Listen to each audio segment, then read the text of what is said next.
Okay, so I wanted to just throw something out there that just popped into my head. You shouldn't take the judgments of the content or things that you make right after you initially put them out there seriously.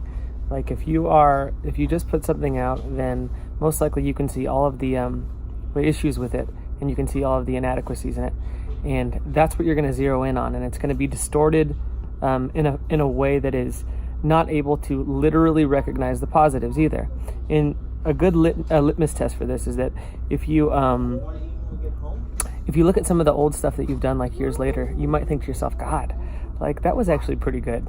And it's because you're not attached to it anymore. So what happens is you release something and you're attached to it, and because you're attached to it, you want it to turn out a specific way, and there's a way that you think it has to turn out in order for it to be received the way you want it to be received, and most of the time it's just wrong. Like you're not giving it a fair shake. So if you're going to release content on YouTube, whatever it is, release it, and don't give yourself 2 weeks before you go back and wonder whether or not it was good or bad, or take any of your judgments about it seriously. I just released this super long video on attachment theory, and right when I released it, I was like, oh God, this was no one's gonna want to fucking watch this. It's so long. It's 38 minutes. Who do I think I am? Just all of the bullshit came out. And what I would say is that I got a comment this morning from somebody saying thanks for releasing this. This was super helpful, insightful, which, by the way, whoever you are, thank you for saying that.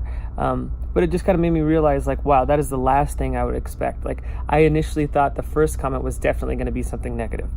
Dude, this is too long. You don't even know what you're talking about or whatever.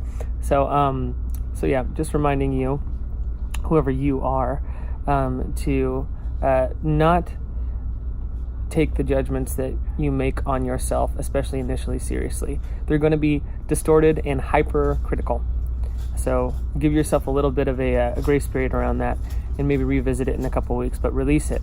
You're going to be more mad about what you didn't release than what you did release. I promise. So, all right, see you later. Bye.